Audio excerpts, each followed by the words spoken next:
오늘 잠언서 15장의 말씀 함께 살펴보면서 은혜를 나누고자 하는데요. 먼저 6절 말씀에 보면 이런 말씀이 기록되어 있습니다. 의인의 집에는 많은 보물이 있어도 악인의 소득은 고통이 되느니라 라고 하는 그런 말씀입니다. 의인의 집에는 많은 보물이 있다. 그런데 악인의 소득은 고통이 될 뿐이다 라고 하는 어쩌면 우리가 쉽게 이해할 수 있는 말씀이 바로 잠언서 15장 6절의 말씀이라고 하겠습니다. 우리나라 번역으로 된 걸 보면 동사가 들어가 있지만 사실 히브리어 원문을 보면 동사가 없는 문장입니다. 우리나라 말에는 동사가 반드시 있어야 되죠. 대부분의 문장이 동사가 있어야 되는 문장인데 히브리어나 헬라어나 이런 문장들 중에서는 동사가 없어도 되는 문장들이 있습니다. 특별히 오늘 읽은 우리 잠언서 15장 6절은 동사가 없는 문장이라고 할 수가 있겠는데요. 한번 히브리어를 한번 보도록 하겠습니다. 보면 위에 있는 것이 히브리어 원문이죠. 어떻게 되어 있습니까? 잘 안 보이죠? 제가 잘못 만들었네요. 보이게 만들어야 되는데 저도 잘 안 보입니다.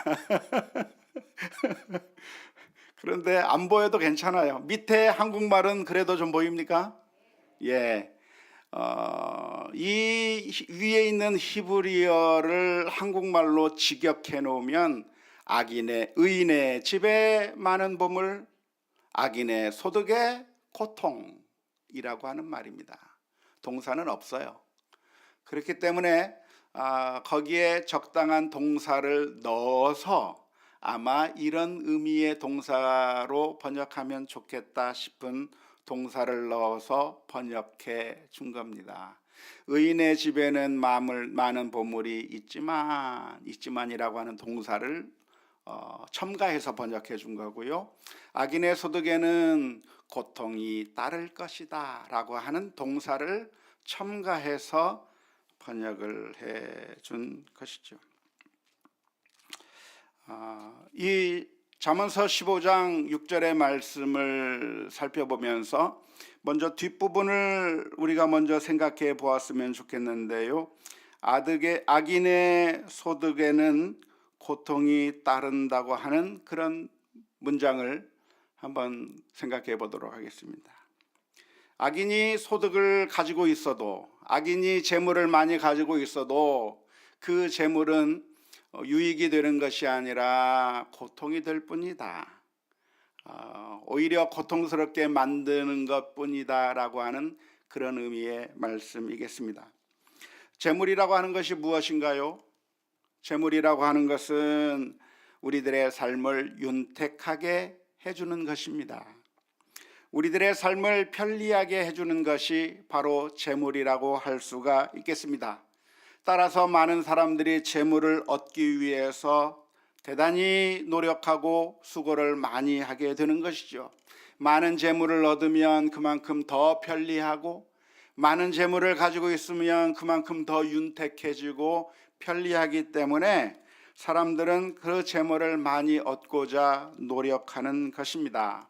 그런데 오늘 잠언서 15장 6절 하반절 뒷부분에서 해주는 말씀이 무슨 이야기냐면, 악인은 그런 재물을 가진다고 한들 그에게 유익한 것이 아니라 해로울 뿐이고, 그런 악인이 재물을 가지고 있다고 한다면 오히려 고통스러울 뿐이다 라고 말씀해주고 계십니다. 이해가 되십니까? 네. 이해는 되지만 실제로 그렇습니까? 성경 말씀대로 정말 악인들은 재물을 가지고 있다고 하는 것이 고통스러운 일인가요? 악인이 잘 살고 있는 것인가요? 우리가 성경 말씀을 읽으면서 우리의 현실도 같이 봐야 되겠는데, 우리가 실제로 느끼는 것은 그렇게 느껴지지 않는다는 데 문제가 있습니다. 아기는 많은 재산을 가지고 아주 편하고 즐겁고 행복하게 사는 것처럼 보이는 것입니다. 그런 악인들의 모습을 보게 될 때 우리들의 마음은 늘 흔들리게 되어 있는 것이죠. 나는 믿음을 가지고 산다고 하는 것이 이렇게 힘들고 이렇게 고통스러운데, 악한 사람들은 아무 문제 없이 떵떵거리며 살고 있고, 악한 사람들은 많은 재물을 가지고 아주 유복하게 살아가고 있는 그런 모습을 보면서 우리들의 마음이 흔들리기 시작하는 겁니다. 과연 내가 믿음을 가지고 사는 것이 옳은 것인가? 과연 이게 내가 가는 길이 맞는 것인가? 라고 하는 그런 회의가 들기가 쉬운 것이죠. 그런 회의가 들 때가 있습니까? 없습니까? 있어요. 그런데 우리들만 그렇게 회의가 드는 것이 아니라 사실은 성경에도 그런 회의에 가득 찬 마음들이 성경에 표현되어 있습니다.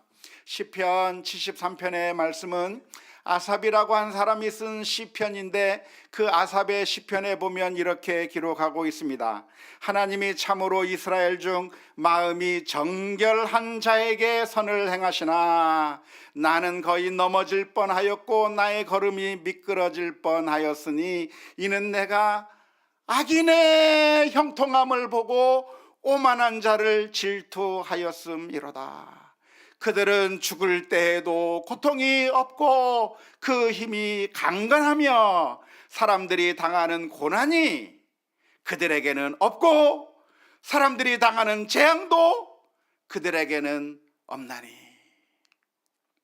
오늘 잠언서의 말씀에서는 악인은 재물을 가지고 있어도 고통이다 라고 말씀하고 있는데, 정말 고통을 받고 있는 것이 아니라 시편 기자는 말하기를 악인들은 재물이 많고 잘 살고 있고 고통이 없이 살아가고 있고 행복하게 살아가는 것처럼 보여서, 그래서 내가 넘어질 것만 같다, 내가 정말 시험이 든다 라고 고백하고 있는 것입니다. 그래서 우리 성도님들은 이런 현실 세계 속에 들어가게 되면서 믿음이 흔들리기가 쉬운 것입니다. 뿐만 아니라 악을 행하는 사람들은 더욱더 악을 계속해서 저지르는 것이죠.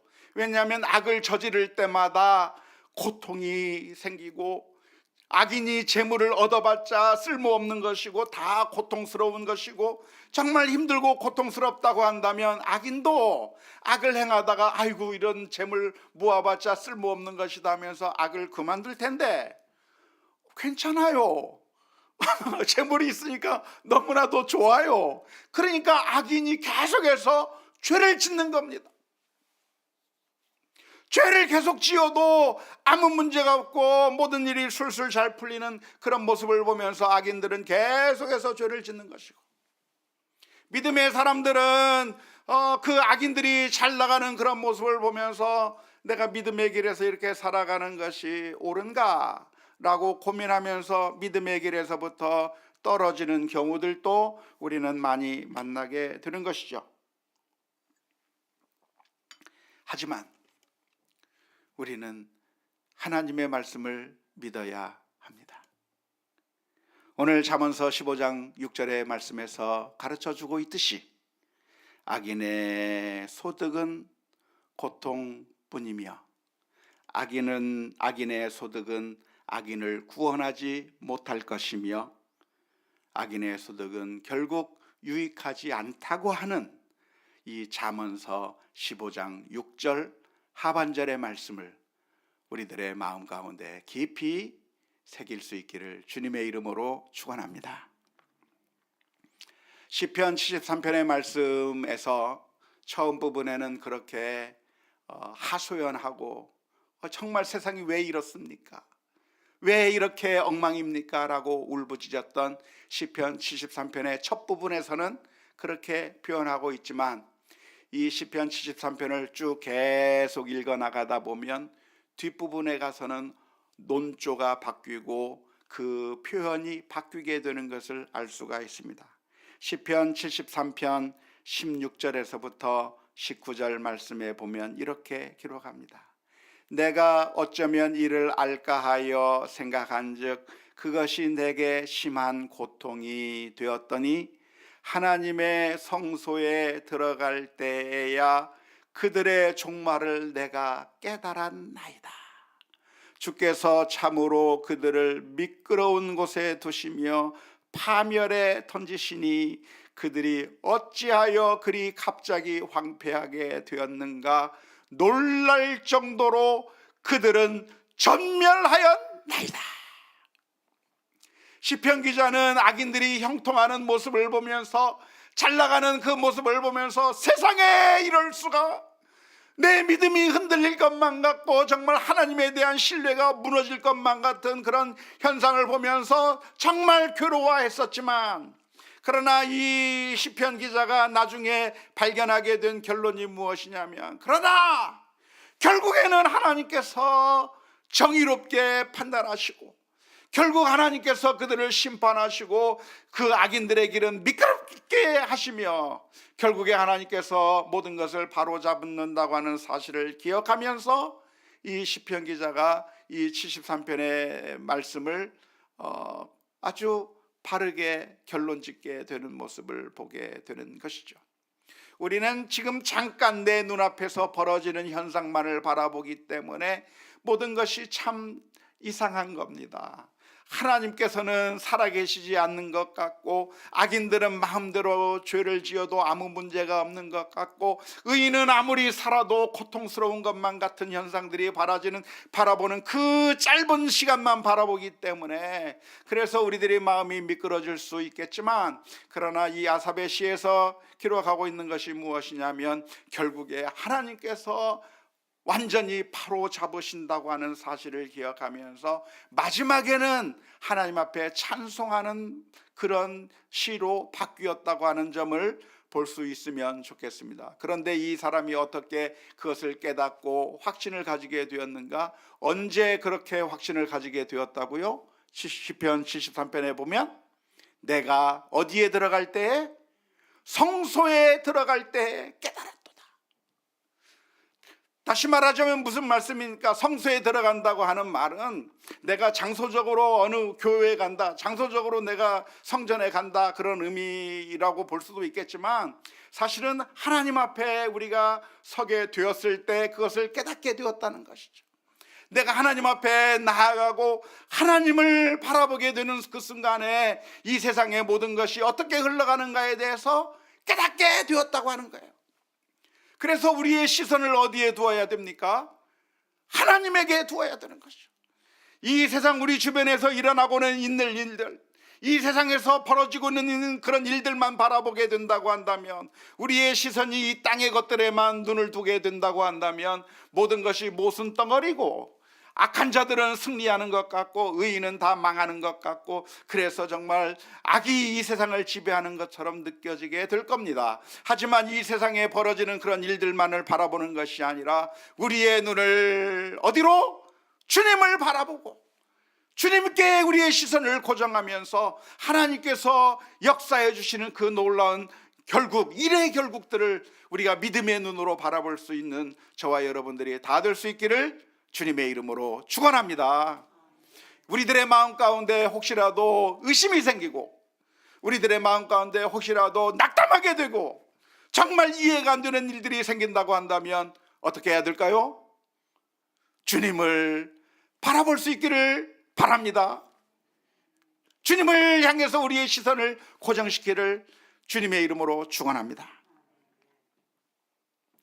그런데 15장 6절 하반절을 먼저 살펴보았는데 앞에 9절에서는 무슨 의미를 말씀해 주고 있는 것일까요?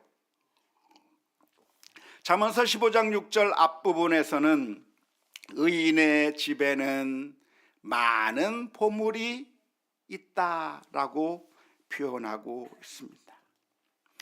이것도 역시 현실 세계에서 보이는 겁니까? 현실 세계에서 잘 볼 수 없는 것들입니까?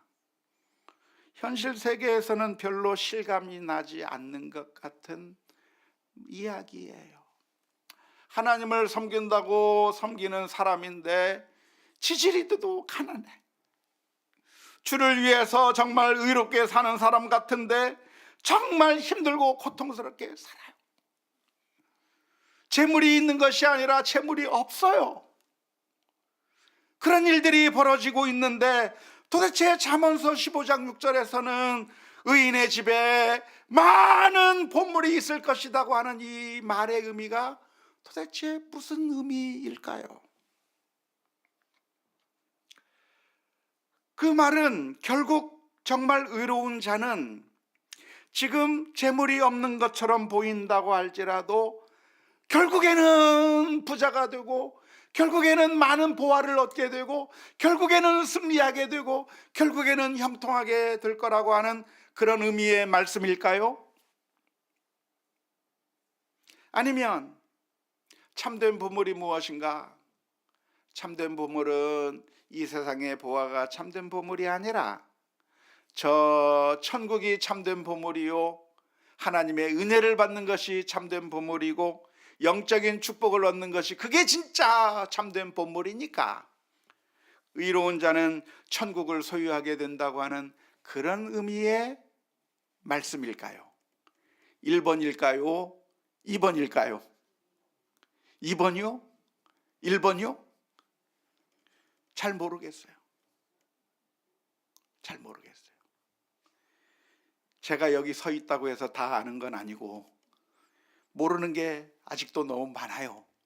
배워야 될 게 많고 연구해야 될 게 더 많고 배워나가야 되겠는데 과연 의인의 집에 많은 보물이 있다고 하는 이 말씀이 과연 어떤 의미일까? 그 말은 결국은 의인이라고 한다면 결국에는 성공하게 될 것이고 결국에는 부자가 될 것이고 결국에는 많은 재화를 얻게 될 것이라고 말하는 것도 어렵고, 그렇다고 한다면 이런 보화라고 하는 것이 이 세상의 보화를 말하는 것이 아니라 저 천상의 보화를 말하는 것이지, 이 세상의 보화에 대해서는 생각도 하지 말아라, 그냥 우리는 천국의 소망이나 갖고 살자 라는 그런 의미에서 이 말을 하는 것이라고 말하기도 어려워요. 그래서 1번이라고 대답하기도 어렵고 2번이라고 대답하기도 어렵습니다. 제가 생각한 최선의 대답은 무엇이냐면 뒷부분과 연관시켜서 이해하는 대답입니다. 악인에게는 재물이 있어 보았자 결국 그것이 고통일 뿐이라고 하는 그 말씀과 연결시켜서 생각한다면 잠언서의 말씀이 대부분은 히브리 평행법적으로 된 것이니까 같은 내용을 반복하기도 하고 또는 대조시키기도 하는 그런 구조로 되어 있는 것이라고 생각을 한다면 악인에게는 재물이 있어봤자 그것이 고통으로 귀결되는 것이겠지만 의인의 집에 있는 많은 재물들은 그 재물 그대로 있는 것이다. 의인의 집에 재물이 있다고 한다면 그것은 긍정적인 역할을 하게 될 것이고 그리고 또 이것은 유익한 용도로 쓰이게 되는 것이고 좋은 것이지 악인처럼 그 재물이 고통으로 연결되는 것은 아닐 것이다 라고 하는 그런 의미로 이해할 수 있지 않을까 생각이 됩니다. 적어도 그것은 사실이죠. 왜냐하면 의인은 누굽니까? 재물을 의지하는 사람이 아니고 하나님을 의지하는 사람이기 때문에 그렇습니다. 의인이 재물을 가지고 있지만 재물을 의지하는 사람은 의인이라고 할 수가 없습니다. 믿음의 사람이라고 할 수가 없습니다. 재물을 가지고 있지만 재물을 의지하지 않고 하나님을 의지하는 그 의인은 재물이 있어도 그 재물이 고통스러운 것이 아니라 오히려 이 재물로 인하여 유익을 누리고 또 하나님의 은혜를 체험하게 되는, 가진 것이 많든 적든 어떤 것이든 그 재물이 유익하게 될 것이라고 하는 그런 의미로 이해하는 것이 좋지 않겠나 생각이 되는 것이죠. 악인의 경우와는 정반대의 경우라고 이해하는 것이 가장 적절하지 않을까 싶습니다. 그렇다고 한다면 우리들에게 정말 중요한 것이 무엇일까요? 우리에게 정말 중요한 것이 있다고 한다면 그것은 재물을 많이 가지고 있느냐라기보다는 우리가 하나님과의 바른 관계를 가지고 있느냐가 훨씬 더 중요하다고 하겠습니다. 하나님과의 바른 관계가 아니라고 한다면 재물을 가지고 있어도 고통스러울 수밖에 없겠지만, 그러나 하나님과의 바른 관계를 가지고 있는 의인이라고 한다면 그 재물이 그 재물로서의 기능을 제대로 할 수 있기 때문일 것입니다. 따라서 6절의 말씀을 보면 우리 모두가 다 악인의 길로 가는 것이 아니라 우리들의 삶 가운데서 의로운 하나님께서 원하시는 그 믿음의 길을 걸어가는 그런 결단들이 있을 수 있기를 주님의 이름으로 축원합니다. 7절 말씀을 보도록 하겠습니다. 잠언서 15장 7절 말씀에서는 지혜로운 자의 입술은 지식을 전파하여도 미련한 자의 마음은 정함이 없느니라. 이 말씀이 이해가 되십니까? 지혜로운 자의 입술은 지식을 전파한다. 이해가 되시죠? 그런데 그 다음 문장은 조금 이해가 안 됩니다. 미련한 자의 마음은 정함이 없다? 도대체 미련한 자의 마음이 정함이 없다고 하는 말이 무슨 의미일까요? 도대체 어떤 의미일까요? 잘 이해가 안 됩니다. 그래서 이해가 안 될 때는 무엇을 봐야 되겠죠? 원문을 한번 봐야 되겠죠. 원문을 한번 봐야 될 것 같았습니다. 그래서 원문을 한번 봤어요. 근데 이번에도 제가 잘못 만들어가지고 잘 안 보여서 죄송한데요. 위에 있는 히브리어를 밑으로 번역하면 이렇습니다. 지혜로운 자의 입술은 지식을 퍼뜨리지만 바보들의 마음은, 어리석은 자의 마음은 그렇지 않다. 우리나라 말에서는 정함이 없다라고 번역을 했지만 히브리 원문을 보니까 어리석은 자들의 마음은 그렇지 않다라고 되어 있습니다. 로켄이라고 하는 말이죠. 그렇지 않다라, 로켄. 그래서 한글 개역 성경이 아닌 우리가 쓰고 있는 개역 성경, 개역 개정 성경이 아닌 쉬운 성경에서는 어떻게 번역하고 있는가라고 보았더니 쉬운 성경은 번역을 잘 해놓았어요. 쉬운 성경은 어떻게 번역을 했냐면 지혜로운 자의 입술은 지식을 전파하나 어리석은 자의 마음은 그렇지 않다라고 번역을 했습니다.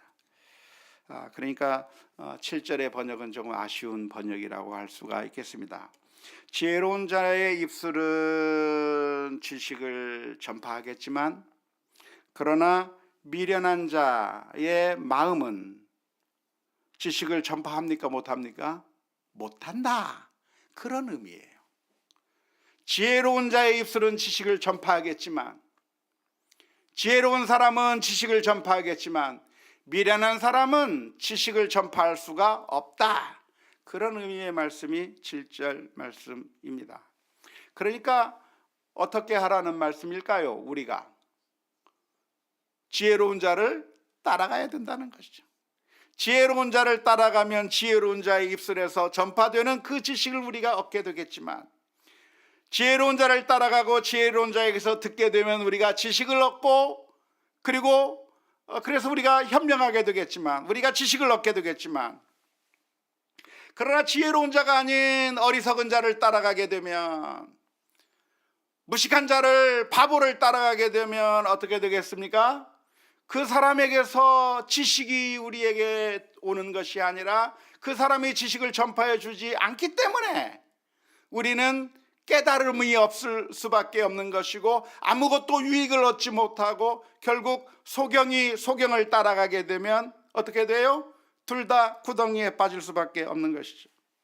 따라서 잠언서 15장 7절의 말씀의 결론은 무엇인가? 우리는 지혜로운 스승을 두어야 한다고 하는 의미입니다. 안타깝게도 오늘날 이 세상에는 거짓 선생들이 넘쳐나고 있습니다. 그래서 이 거짓 선생들을 따라가게 되면 결국은 우리는 무지 가운데 멸망하게 될 것입니다. 알지 못하는 사람들의 가르치는 방향을 따라갔다가는 그 알지 못하는 사람들이, 바보 같은 사람들이 인도하는 대로 따라가다 보면 결국에 가서 여기가 아니게벼 하는 일이 생기는 거죠. 그래서 우리는 지혜로운 자를 따라가야 하는 것이고, 결국 지혜로운 선생은 어떻게 우리들을 가르치는가? 하나님의 말씀대로 잘 가르쳐서 하나님의 그 지혜로, 하나님의 지식에게로 따라가게 할 것이기 때문에 스승을 잘 분별해서 따라가야 한다고 하는 그런 의미의 말씀이 되겠습니다. 잠언서 17장 8절 9절 보겠습니다. 잠언서 15장 8절이죠. 악인의 제사는 여호와께서 미워하셔도 정직한 자의 기도는 그가 기뻐하시느니라. 9절, 악인의 길은 여호와께서 미워하셔도 공의를 따라가는 자는 그가 사랑하시느니라. 하나님께서는 악인의 제사를 기뻐하지 않는다는 겁니다. 미워하신다는 겁니다. 그래서 우리가 이 말씀을 잘 기억해야 되겠는데요, 하나님께서는 정직한 자의 기도는 기뻐하시겠지만 악인의 제사, 악인의 하는 그 모든 것들은 하나님께서 기뻐하지 않는다고 하는 말씀입니다. 여기서 제사, 기도라고 하는 것을 오늘날 우리들이 하는 모든 신앙적인 행위들에 대입해서 이해하시면 되겠습니다. 우리가 지금 하나님 앞에 드리는 그런 예배, 하나님 앞에 드리는 헌신, 헌물, 또한 봉사, 기도, 금식, 여러 가지 영적인 그 모든 일들, 우리가 하는 그런 모든 신앙적인 일들이 있는데, 하나님께서는 우리가 하는 그 모든 예배와 기도와 신앙적인 모든 일들을 하나님께서 좋아하실까요? 별로 좋아하지 않으실까요? 네? 정답은 yes and no입니다. 하나님은 우리의 제사를 기뻐하지 않으십니다. 첫 번째로 no라고 대답을 한다면, 다시 말하자면 우리가 드리는 그 예배, 우리가 하는 그 기도, 우리가 하는 헌신, 그 어떤 봉사, 그런 우리가 하나님 앞에 드리는 것을 하나님께서 갈망하거나 그것 좀 나에게 바치기를 원하거나 그러시는 하나님이 아니라고 하는 그런 의미입니다. 오해하기 쉬운 표현인데요, 무슨 얘기냐면 시편 51편 16절의 말씀과 같은 그런 의미입니다. 다윗은 이렇게 노래했습니다. 주께서는 제사를 기뻐하지 아니하시나니 그렇지 아니하면 내가 드렸을 것이라. 주는 번제를 기뻐하지 아니하시나이다. 하나님께서 제사를 기뻐하지 않고 번제를 기뻐하지 않는다고 하는 말이 무슨 말일까요? 여기서 나오는 제사, 번제라고 하는 말을 우리가 하는 모든 신앙적인 행위에 다 대입할 수 있습니다. 우리가 드리는 그 예배, 하나님께서는 우리가 드리는 그 예배를 기뻐하지 아니하시고, 우리가 드리는 그 기도를 하나님께서 기뻐하지 아니하시고, 우리가 드리는 헌금 하나님께서 기뻐하지 아니하시고, 우리가 전도하는 그 일들 하나님께서 기뻐하지 아니하시고, 우리가 봉사하는 그런 헌신 하나님께서 기뻐하지 않는다고 하는 말로 대입해도 되는 표현이 바로 시편 51편 16절의 말씀입니다. 하나님께서 기뻐하지 않는다고 하는 말의 의미가 무엇일까요? 그것은 하나님에게는 필요하지 않다는 얘기입니다. 자, 여기 맛있는 음식을 만들었습니다. 그런데 이 맛있는 음식을 갖다 주면 모든 사람들이 다 좋아할까요? 대부분은 다 좋아하겠지만 누구는 좋아하지 않을까요? 지금 뷔페에 가가지고 잔뜩 먹어서 더 이상 들어갈 수 없는 배가 터질 것 같은 그 사람에게 아이고 이 고기 내가 갖고 왔으니까 드세요라고 갖다 주면 그 사람이 좋아하겠습니까? 안 좋아해요. 왜? 이미 뷔페 식당 가가지고 그냥 엄청나게 먹었어요. 엄청나게 먹어가지고 그냥 몇 배로 먹고 그래서 배가 땅땅하게 찰 정도로 미련하게 먹었는데 그래서 더 이상 들어갈 수가 없어서 이제 그만 먹겠다고 딱 내려놨는데 더 먹어 하면서 더 가지고 오면 그 음식을 보면서 야 맛있겠다고 하면서 달려들까요? 안 달려드는 거죠. 하나님께서 우리의 제사를 기뻐하지 않는다, 번제를 기뻐하지 않고 우리의 신앙 행위들을 하나도 기뻐하지 않는다고 하는 그런 의미는 무슨 의미냐면 하나님에게는 그 어느 것도 아쉬운 게 없다고 하는 그런 의미입니다. 우리가 하나님 앞에 예배 드리지 않으면 하나님이 예배 고파가지고 막 쓰러져 죽을 것 같은가요? 우리가 하나님 앞에 기도하지 않고 하나님 앞에 헌신하지 않고 하나님 앞에 봉사하지 않고 하면 하나님께서 내가 그런 것들이 없어가지고 내가 말라 비틀어 죽겠다, 큰일 났다, 내가 이런 것들을 좀 받아 먹어야 내가 살 수 있을 텐데 아무것도 안 주네 하면서 굶어 죽을까요? 하나님께서? 아니요. 하나님은 아무것도 필요가 없어요. 우리가 예배드리지 않아도 하나님은 스스로 영광스러우신 하나님이에요. 우리가 기도하지 않아도 하나님은 아무것도 아쉬울 것이 없어요. 모든 것이 충만하신 하나님, 모든 것을 다 가지고 계신 하나님이시기 때문에 우리가 하나님 앞에 드릴 때 하나님께서 그것이 내가 정말 필요했는데 너무나도 고맙다고 받아줄 수 있는 상황이 아니라 이미 꽉 차 있어서 이미 완전히 충만하시기 때문에 그 어느 거 하나 아쉬울 것 없는 분이 바로 하나님이시다 이 말입니다. 사도행전 17장 24절에서 25절의 말씀에 이렇게 기록합니다. 우주와 그 가운데 있는 만물을 지으신 하나님께서는 천지의 주제시니 손으로 지은 전에 계시지 아니하시고 또 무엇이 부족한 것처럼 사람의 손으로 섬김을 받으시는 것이 아니니 이는 만민에게 생명과 호흡과 만물을 친히 주시는 이십니다. 하나님은 뭔가 부족해서 받아야 되는 하나님이 아니라 하나님은 주시는 하나님이시다라고 하는 것이죠.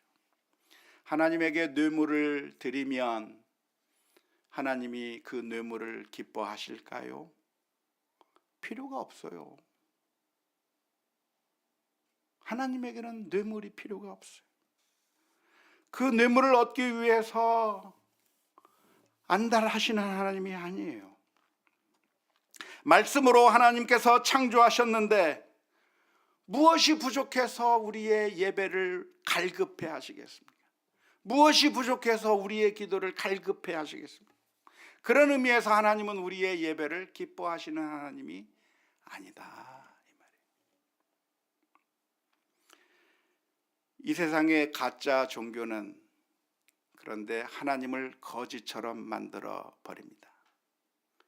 이 세상의 가짜 종교는 하나님을 거지처럼 만들어서 우리가 많은 돈을 들여서 구슬을 하게 되면 그러면 더 많은 것을 우리에게 내놓을 것이고 우리가 종교적인 헌신을 더 많이 하면 더 많은 축복으로 내어주고 우리가 하나님과 흥정을 잘하면, 우리가 많은 것을 드려서 그래서 흥정을 잘 구슬르면, 그러면 하나님께서는 그것을 얻기 위해서 우리들에게 더 많은 것을 줄 것이라고 그렇게 가짜 종교에서는 말을 하고 있는데, 사실은 그것은 신의 이름을 이용해서 우리의 것을 빼앗아 먹기 위한 가짜 종교 사기꾼들이 하는 잘못된 말일 뿐입니다.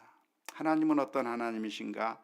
제사가 전혀 필요하지 않으신 하나님이고, 다윗은 하나님 앞에 섰을 때 하나님은 번제를 기뻐하지 아니하시는 하나님이시다, 하나님은 제사를 기뻐하지 않는 하나님이시라고 하는 사실을 믿고 고백한 것이죠. 그러니까 우리가 예배 안 드려도 괜찮다고 하는 그런 의미는 아닙니다. 하나님은 또한 우리가 하나님 앞에 나오는 것을 기뻐하십니다. 조금 전에 안 기뻐하신다고 그랬는데 정반대로 하나님께서는 기뻐하십니다. 왜? 이것이 아쉽고 하나님께 필요해서, 하나님에게 부족해서 그것을 기뻐하시는 것이 아니라, 우리가 하나님의 뜻대로 순종하며 사는 그 모습을 하나님께서 너무나도 좋아하시고 정말로 그 영혼을 사랑의 눈으로 바라보고 계시다고 하는 그런 의미일 것입니다. 그래서 시편 51편 17절의 말씀에 하나님께서 구하시는 제사는 상한 심령이라, 하나님이여 상하고 통회하는 마음을 주께서 멸시하지 아니하시리이다. 하나님 앞에 울면서 나아가고 하나님의 자비하심을 구하는 그런 사람을 하나님께서는 영접해 주신다고 하는 것이죠. 따라서 우리는 어떻게 해야 되는가? 잠언서 15장 8절 9절 말씀 가운데서는 악인이 제사를 드리려고 하는 걸 통해서 하나님으로부터 무엇인가를 얻기 위해서 제사를 드리려는 것이거든요. 하지만 그러한 하나님께 악인이 제사를 드리는 것을 하나님께서, 야, 그래도 네가 나한테 100만 원을 바쳤구나, 네가 나한테 1억을 바쳤구나, 악인이 많이 바치면 많이 바칠수록 하나님께서 기뻐하실까요? 하나도 기뻐하시는 것이 아니라는 겁니다. 하나님께서는 그런 뇌물이 필요 없기 때문에 그런 것이죠. 우리는 어떻게 해야 됩니까? 하나님이 필요하기 때문에 드리는 것이 아니라, 하나님이 사랑스러워서, 하나님의 은혜가 너무나도 고마워서 주님 앞에 겸손하게 나가야 되는 것이죠. 나 같은 죄인을 구원하시기 위하여 하나밖에 없는 그 아들을 십자가에 내어 주시기까지 사랑해 주신 그 하나님의 은혜가 너무나도 감사해서 나가는 거죠. 내가 무엇인가 하나님이 필요한 것을 제공하고 하나님께 무엇인가를 받기 위해서가 아니라, 하나님께서 베풀어 주신 은혜와 사랑이 너무나도 감사해서 하나님 앞에 나가는 것인데, 그것은 그냥 악인이 제사를 드리는 그런 것이 아니라 사실은 살아있는 제사로 하나님 앞에 드리는 것이 되어야 합니다. 로마서 12장 1절 2절 말씀에, 그러므로 형제들아 내가 하나님의 모든 자비하심으로 너희를 권하노니 너희 몸을 하나님이 기뻐하시는 거룩한 산 제물로 드리라. 이는 너희가 드릴 영적 예배니라. 너희는 이 세대를 본받지 말고 오직 마음을 새롭게 함으로 변화를 받아 하나님의 선하시고 기뻐하시고 온전하신 뜻이 무엇인지 분별하도록 하라. 악인의 제사처럼 온갖 나쁜 짓 다 하다가 하나님 앞에 뇌물 바치고 눈 좀 감아주세요, 마치 교통경찰에게 판사에게 뇌물을 바치듯이 그렇게 바치는 것을 하나님께서 기뻐하지 않으시는 것이고, 하나님께서 기뻐하시는 제사는 무엇인가? 예배는 무엇인가? 하나님 앞에 거룩한 산 제사로 하나님의 뜻을 분별하면서 믿음으로 살아가는 그 삶을 살아가는 우리 모두가 다 될 수 있기를 주님의 이름으로 축원합니다.